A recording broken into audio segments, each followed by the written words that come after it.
Hi everybody. Everything in my videos is pulled from the public domain and I am using them under the Fair Use, Fair Dealings guidelines. Everything I say is my own opinion. You should look into this information for yourself, but I'm pretty sure I'm right. I've had several messages about Harry's visa and IRS tax-paying status, and so let's take a quick look at that this morning, shall we? First up is the A1 visa, which is for diplomats and other foreign government officials. And he could have worked on this visa, but since he stepped back as a working royal, he no longer qualifies for this. Next up is the 01 visa, which is for individuals with extraordinary abilities and achievements. This is for people like who invented the atom bomb.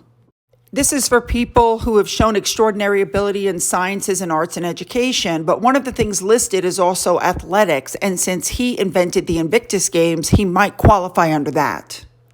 At some point, if he's going to stay in the United States, he's going to need a green card, which is the segue into having U.S. citizenship. And in doing so, he's going to have to pay taxes in both countries, which is why a lot of people don't want dual citizenship. Even the UK Prime Minister gave up his American citizenship so he wouldn't have to do that. A little snippet of information: if Harry applies for a green card, he has to give up the Duke of Sussex title. Because Harry has not gone back to the UK, he's going to end up stuck in the IRS machine. As any American can tell you, that is no good place to be stuck.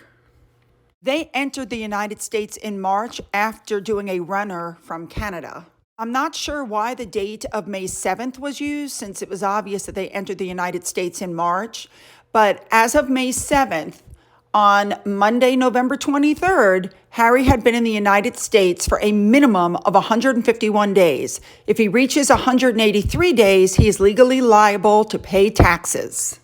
So if Harry stays for 183 days straight, he's liable for taxes. And you know the two of them have already gotten tax professionals involved in all of this mess. I think that's why their house isn't in their name. This is why they're claiming the house in the UK still belongs to them as well. Let's not forget that Meghan's mother suddenly became the CEO of a nursing home. Meghan's lawyer, Rick Genow, set this up for her.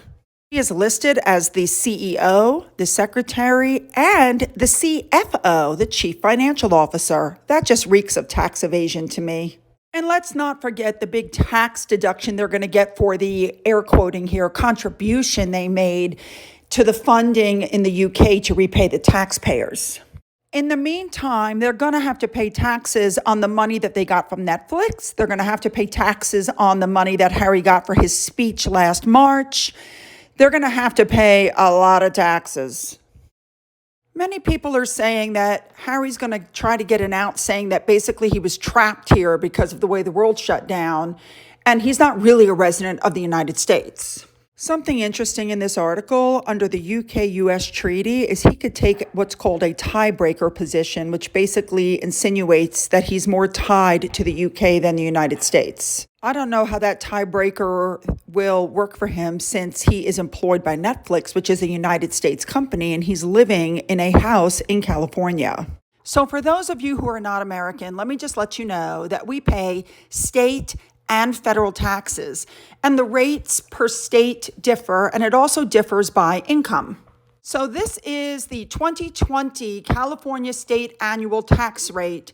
And as you can see, anybody who makes over $1 million is rated at 14.63% of taxes. Now, this is the 2019 federal income tax bracket because I haven't been able to find the 2021 yet. But you'll notice that any income over $510,000 for married couples filing jointly is 37%.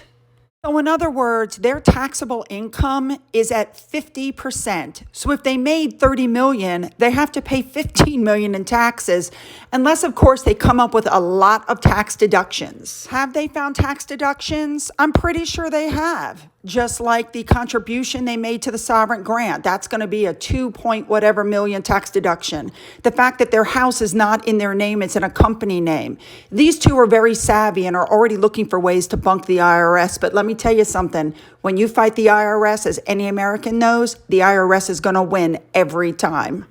Now, a little housekeeping item here at the end. I've received multiple messages on YouTube, and the problem is I can't keep up with the message trails because there's just so much on there. If you have a thought or an idea for a video that you really want me to do, the best thing to do is to go to my Twitter account, which is @LongSally. Here's a picture, and you can subscribe to me, and then you can send me a private message on Twitter, and that way I'll be sure to see whatever it is you're writing.